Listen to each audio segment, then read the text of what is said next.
Reading the story. Tam Cam. Long, long ago, there were two half-sisters named Tam and Cam.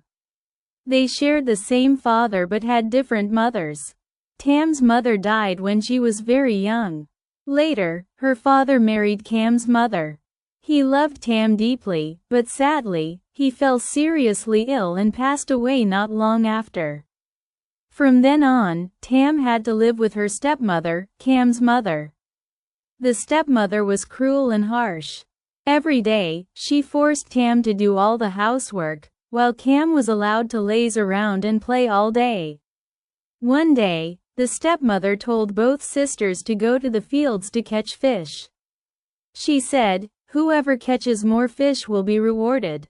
Tam worked hard and diligently, and before long her basket was full of fish.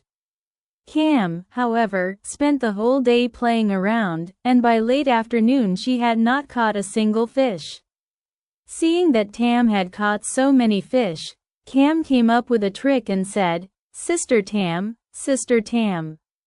your hair is dirty. You should dive deeper and wash it well, or mother will scold you." Trusting her sister, Tam left her basket with Cam and went down to the pond to wash her hair. While Tam was away, Cam poured all of Tam's fish into her own basket and ran home. When Tam came back, her basket was empty. She sat down and cried bitterly. Suddenly, the Buddha appeared and asked, "Why are you crying, my child?" Tam told him everything that had happened. The Buddha told her to check her basket carefully. There was only one small fish left, a bong fish. The Buddha said, "Don't cry anymore. Take this fish home and raise it in the well. Feed it rice every day.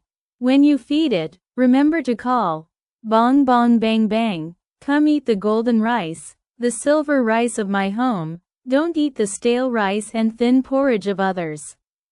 After saying that, the Buddha disappeared. Tam followed his instructions and raised the fish in the well.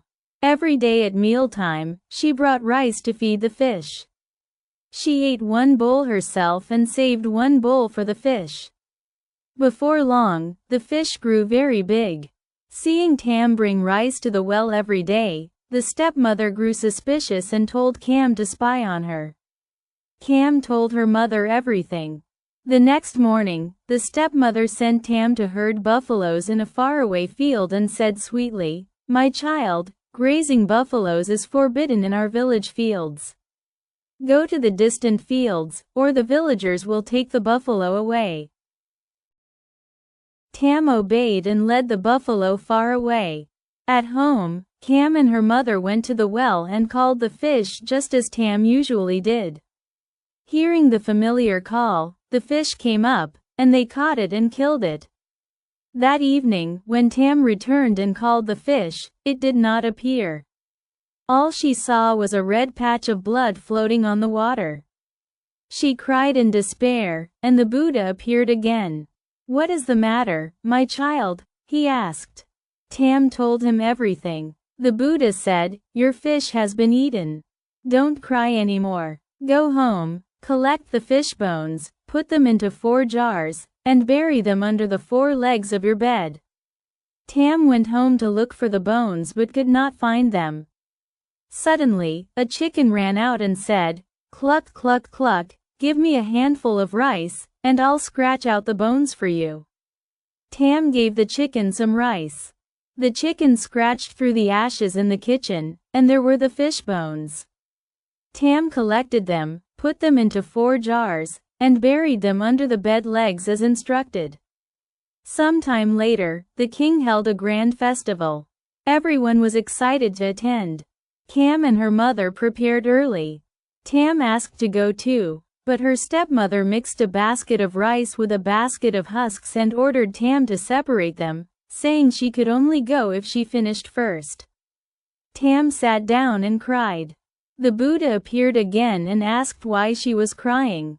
After hearing her story, he summoned a flock of sparrows, which quickly helped Tam finish the task.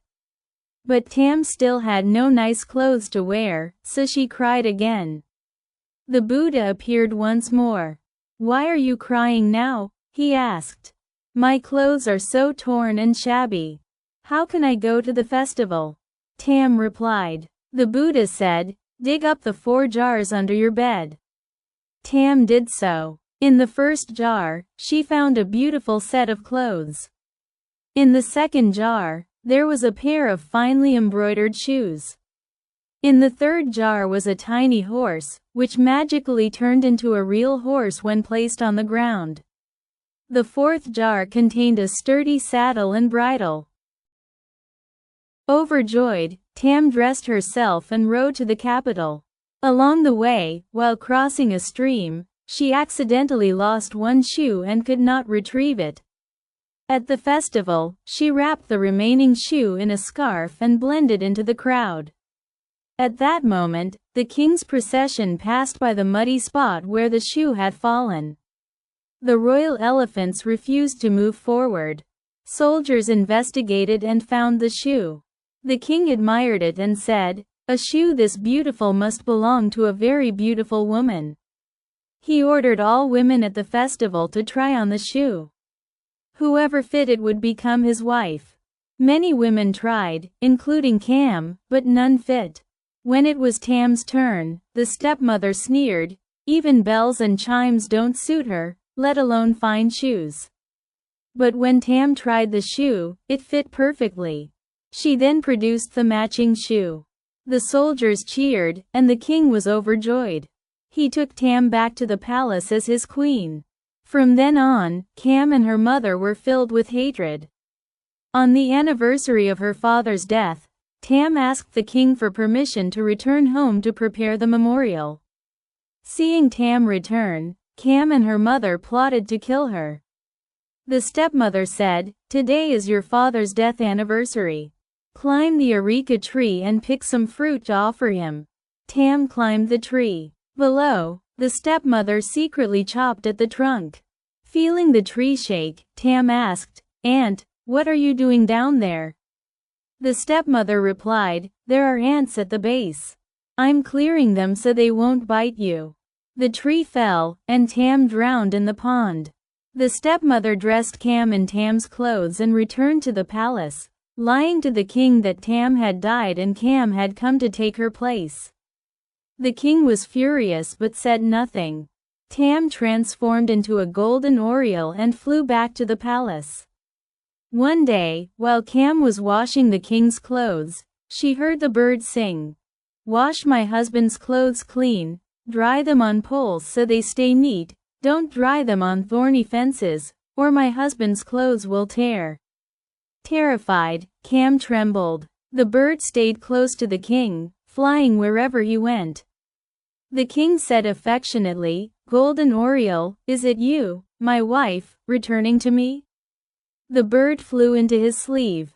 From then on, the king cherished the bird and built it a golden cage. Enraged with jealousy, Cam asked her mother for advice.